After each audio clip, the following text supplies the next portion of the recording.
Hello friends, नमस्कार। मैं आशीष कुमार आपके अपने प्यारे से YouTube channel sunrise rail update में आप सभी लोग का हार्दिक स्वागत करता हूं।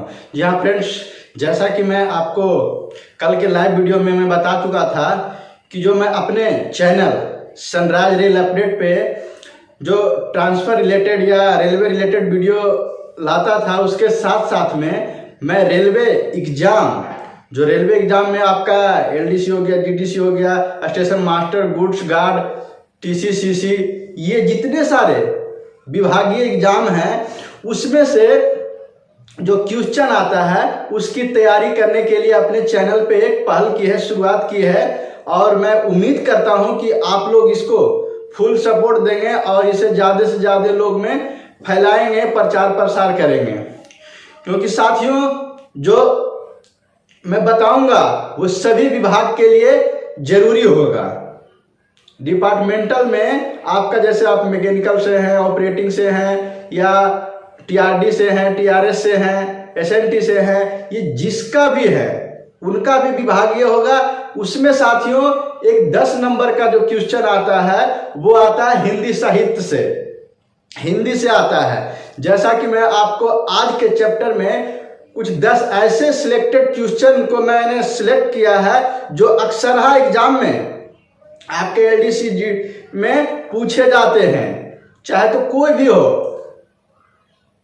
या तो जेई हो, एसएससी, कुछ भी का एग्जाम हो, उसमें हिंदी आते ही आते हैं। तो साथियों, आप लोगों से गुजारिश रहेगा कि अगर आप हमारे चैनल पे नए हैं और चैनल को अभी तक सब्सक्राइब नहीं किया तो प्लीज़ हमारे चैनल को सब्सक्राइब कर ले और जो बगल में प्रेस बेल आइकन है उसे दबा ले ताकि वीडियो का नोटिफिकेशन आपको सबसे पहले मिले। तो साथियों, मैं एक एक करके पूरे हिंदी और जो डिपार्टमेंटल है उसका क्वेश्चन को बारी बारी से मैं यहीं पे आपको बताने का काम करूँगा।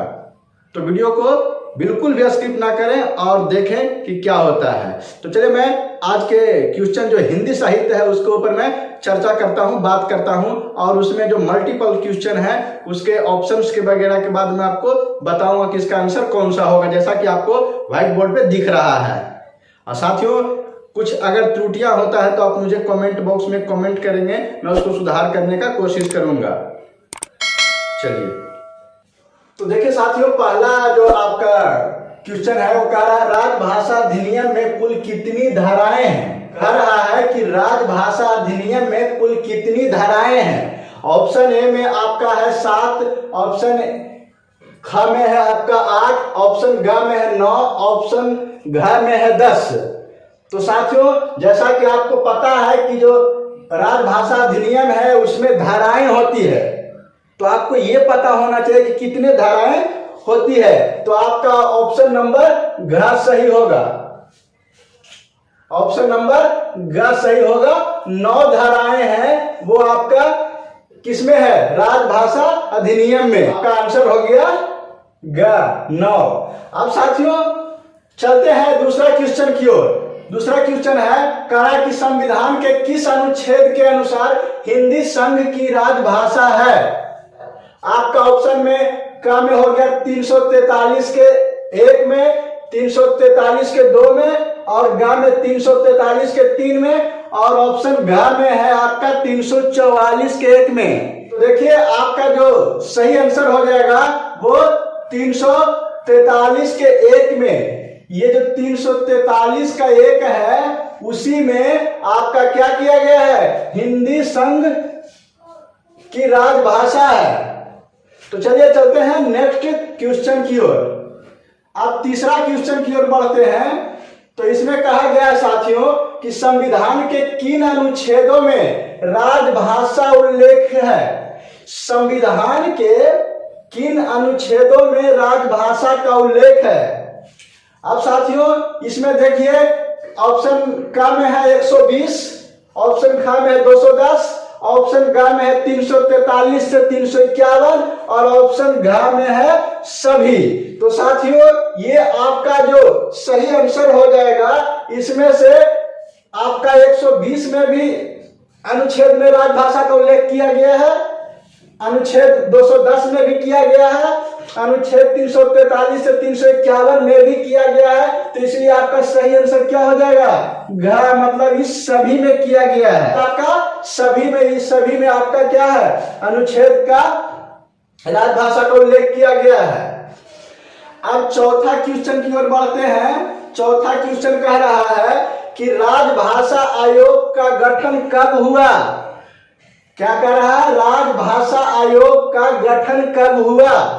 तो साथियों देखिए, जो आपका क में है वो 1976 है, ख है जो 1955 है, ग है जो 1950 है और घ आपको 1963 है। तो साथियों इसमें जो क्वेश्चन है आपका राजभाषा आयोग का गठन, तो आपका सही जवाब हो जाएगा ऑप्शन नंबर ख, 1955 में। 1955 में आपका राजभाषा का क्या हुआ था, गठन हुआ था। अब चलिए अगला क्वेश्चन की ओर चलते हैं। ये 5वां क्वेश्चन है जो आपका कह रहा है कि राजभाषा नियमों की कुल संख्या कितनी है। ध्यान से देखिएगा साथियों, ये कह रहा है कि राजभाषा नियमों की कुल संख्या कितनी है, मतलब राजभाषा के नियम की कुल संख्या पूछ रहा है। तो आपका ऑप्शन नंबर क में है 9, ऑप्शन ख में है 10, ऑप्शन ग में है 11 और ऑप्शन घ में है 12। तो साथियों राजभाषाओं की कुल नियमों की संख्या कितना है, ऑप्शन नंबर घ 12। 12 आपका क्या है, राजभाषा नियम की संख्या है, मतलब राजभाषा नियम कितने हैं, 12 हैं। साथियों जब मैं इसका डिटेल्स बताऊंगा, व्याख्या करूंगा, तब उसमें 12 जो होता है उसके बारे में बताऊंगा। अब 6ठा नंबर क्वेश्चन पे चलते हैं। कारा राजभाषा विभाग के किस मंत्रालय के अंतर्गत आता है। ध्यान से देखिएगा साथियों, ये क्या कह रहा है, कह रहा है कि राजभाषा विभाग किस मंत्रालय के अंतर्गत आता है।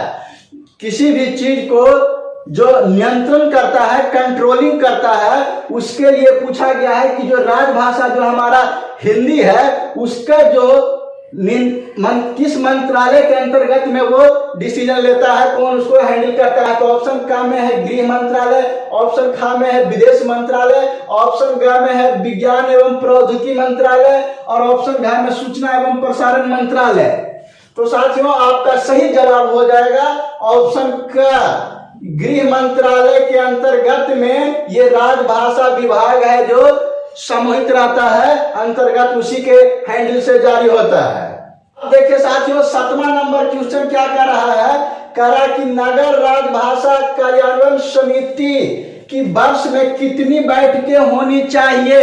किसी भी समिति के साथियों जो होता है वो एक समय निश्चित के लिए बैठक किया जाता है। उस बैठक में इस भाषा या चाहे तो कोई भी कमेटी होता है उसके लिए एक बैठक जरूरी होता है कि क्या सही चल रहा है, क्या गलत चल रहा है, क्या इसमें सुधार करने की आवश्यकता है। तो साथियों मैं आपको बताना चाहता हूं कि जो वर्ष में है वो आपकी कितने बैठक होनी चाहिए, ऑप्शन क 2 बैठक, मतलब साल भर में कितना बैठक होना चाहिए नगर राजभाषा कार्यान्वयन समिति की, तो 2 होना चाहिए। अब देखिए इसमें जो है कि छमाही के रूप में किया जाता होगा, उसी प्रकार से कर सकते हैं। अब 8वां नंबर क्वेश्चन है साथियों, कहा गया कि संविधान की 8वीं अनुसूची में हिंदी का स्थान कौन सा है। क्या कह रहा है, संविधान की 8वीं अनुसूची में हिंदी का स्थान क्या है। देखिए जैसे किसी चीज में कहता है जैसे कि भारत की जनसंख्या के स्थान में भारत कौन सा स्थान है, जनसंख्या के आधारित पर, तो उसी प्रकार से साथियों इसमें कहा गया है कि जो संविधान की 8वीं अनुसूची में जो हिंदी का स्थान है वो कौन सा है। तो ऑप्शन क में आपका 7वां है, ऑप्शन ख में 6ठा है, ऑप्शन ग में 5वां है, ऑप्शन घ में 8वां है। तो साथियों आपका सही जवाब हो जाएगा ऑप्शन नंबर ख, 6ठा स्थान है। ये जो आपका संविधान में 8वीं अनुसूची का जो स्थान है हिंदी का वो 6ठा स्थान है। चलिए नेक्स्ट क्वेश्चन की ओर चलते हैं, 9th क्वेश्चन की ओर। अब साथियों इसमें कहा गया है कि राजभाषा दिवस कब मनाया जाता है। साथियों हर चीज का एक दिवस होता है, जिस दिन से वो शुरुआत होता है, जैसे मान लीजिए कि चिल्ड्रन दिवस हो गया, शिक्षक दिवस हो गया, या आपका पर्यावरण दिवस हो गया, तो उसी विज्ञान दिवस हो गया, उसी प्रकार से आपका जो है ये राजभाषा दिवस है। राजभाषा को किस दिन मनाया जाता है वो उसके बारे में क्वेश्चन पूछा गया है कि किस दिन मनाया जाता है। तो ऑप्शन का में है 28 सितंबर, ऑप्शन खा में है 14 अगस्त, ऑप्शन ग में है 14 सितंबर और ऑप्शन घ में है 14 अक्टूबर। तो साथियों जैसा कि आप जानते हैं कि राजभाषा जो दिवस है वो 14 सितंबर को मनाया जाता है। ऑप्शन नंबर ग आपका सही है, 14 सितंबर को मनाया जाता है। चलिए नेक्स्ट क्वेश्चन और लास्ट क्वेश्चन 10वां क्वेश्चन की ओर। क्यों 10वां क्वेश्चन कह रहा है कि राजभाषा विभाग का गठन कब किया गया, मतलब राजभाषा का गठन कब किया गया। जो राजभाषा विभाग है उसका गठन जो हुआ था कब किया गया था। ऑप्शन क में है 1975, ऑप्शन ख में है 1963, ऑप्शन ग में है 1968 और ऑप्शन घ में 1950। तो साथियों इसका बिल्कुल सही जवाब हो जाएगा ऑप्शन नंबर का 1975। तो साथियों यही 10 क्वेश्चन था जो बहुत ही महत्वपूर्ण क्वेश्चन है, जो आपको हर प्रकार के विभागीय परीक्षा में 10 नंबर के क्वेश्चन पूछे जाते हैं। ये आपका कंपलसरी होता है, ये आपको बनाना पड़ता है और ये नंबर लाना बहुत इजी होता है। इसके लिए आपको इस तरीके के क्वेश्चन मैं लाते रहूंगा और आपको इसमें से लगभग जो इम्पोर्टेंट क्वेश्चन होगा, जो डिपार्टमेंट में पूछता है, विभाग में क्वेश्चन पेपर एलडीसी में आता है, उसी के लिए मैं ये कर रहा हूं। तो साथियों ये 10 क्वेश्चन जो है बिल्कुल महत्वपूर्ण क्वेश्चन था और मैं उम्मीद करता हूं कि ये मैं इतना अच्छे तरीके से आपको बता दिया हूं कि आपको रटने की जरूरत नहीं है। बस यूं ही वीडियो देख लीजिए, आपको समझ में आ जाएगा, कभी जीवन में भुलाने नहीं पाएंगे आप। तो साथियों उम्मीद करता हूं कि ये वीडियो आपके लिए बहुत ही महत्वपूर्ण होगा और महत्वपूर्ण होगा तो एक लाइक तो जरूर कीजिएगा।